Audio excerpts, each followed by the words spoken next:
نوجوانوں میں یہ کیفیت بہت زیادہ جیسے پھیلتی جا رہی ہے کہ زندگی میں کوئی معنی نہیں، کوئی مقصد نہیں، اور یہ جو معنی اور مقصد کا خلا ہے وہ اتنا زیادہ جیسے مسلط ہے کہ انفرادی سطح پر بھی زندگی میں کسی طرح کے معنی اور مقصد کی تلاش جو ہے وہ مشکل ہوتی جا رہی ہے۔ ہم یہ تمام بے معنویت اور بے مقصدیت کو گویا یہاں سے دیکھنا شروع کریں گے کہ کیا ہم کسی معنی اور مقصد کے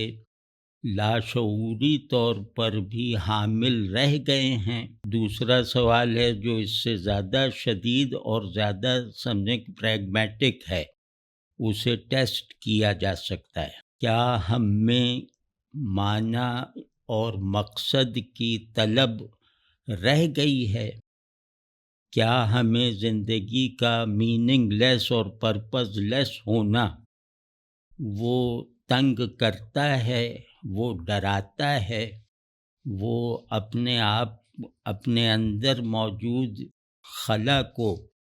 بھرنے کے لیے گویا سرگرداں رکھتا ہے ہمیں؟ کیا ہمیں یہ کمی ایک بڑی کمی کے طور پر محسوس ہوتی ہے؟ جو لوگ سمجھا رہے ہیں کہ نہیں بھائی زندگی میں معنی بھی ہیں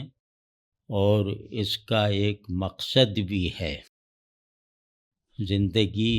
بے حقیقت نہیں ہے، بے مقصد نہیں ہے، تو وہ لوگ جو یہ کہنے والے ہیں اور اپنی آئندہ نسلوں کو یہ سمجھانے میں جیسے بہت محنت کر رہے ہیں، بہت وقت دے رہے ہیں، اصل میں اصلاح کی ضرورت انہیں ہے۔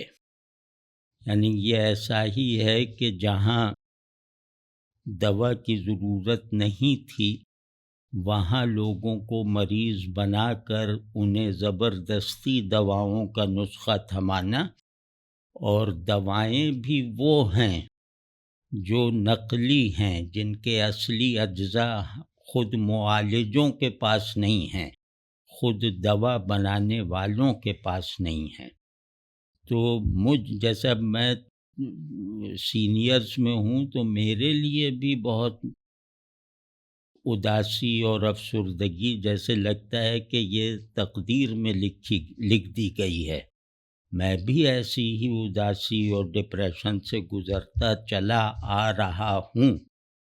لیکن یہ کہ میرے پاس اس کی دوا نہیں ہے۔ میں اگر کسی کے اپنی اولاد کے یا اپنے جو نوجوان دوست ہیں، ساتھی ہیں، ان کو اگر اس احساس سے نکالنا چاہوں اور خود بھی نکلنا چاہوں تو پہلا سوال خود سے اور ان سے کروں گا وہ یہ کہ کیا تمہیں جو ہے وہ اس سے تنگی محسوس ہو رہی ہے؟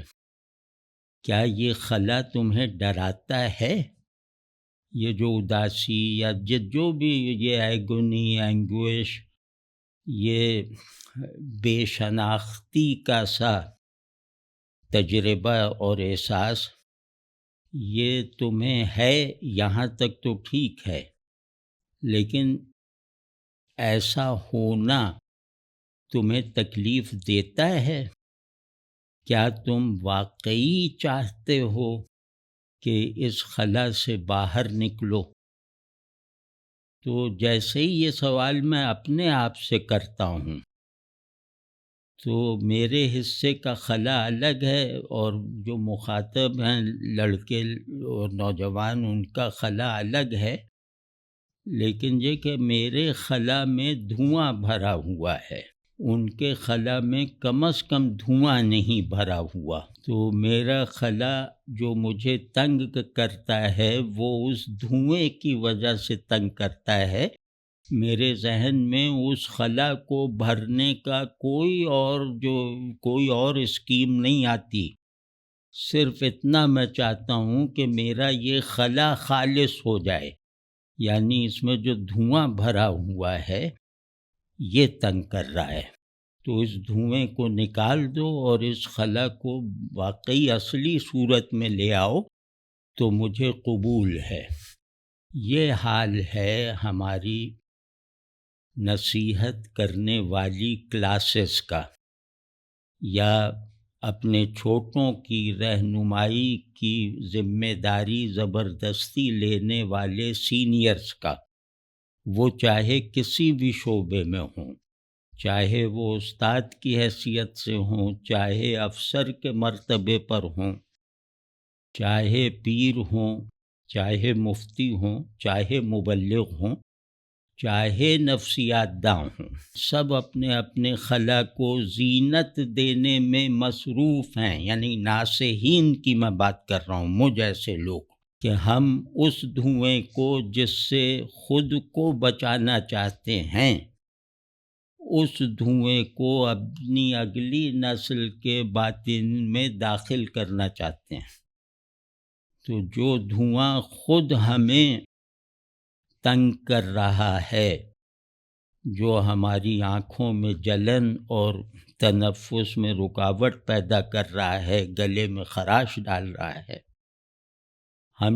دراصل ہم یہ چاہتے ہیں کہ یہ خلا ہمیں بھی یہ دھواں ہمیں بھی وراثت میں ملا ہے، اور یہ دھواں بس اتنا ہو جائے کہ ہم اگلی نسل میں منتقل کر کے اس سے فارغ ہو جائیں، کیونکہ ہماری تو اب کوئی ذمہ داری رہ نہیں گئی ہے۔ تو سب سے پہلا کام ہم سب کو، مطلب ایک درجے کی محرومی کو تسلیم کرتے ہوئے، یعنی میں بھی محروم ہوں، آپ بھی محروم ہیں، خلا نام ہے محرومی کا، تو مجھے یہ دیکھنا ہے کہ میں کس چیز سے محروم ہوں، آپ کس چیز سے محروم ہیں۔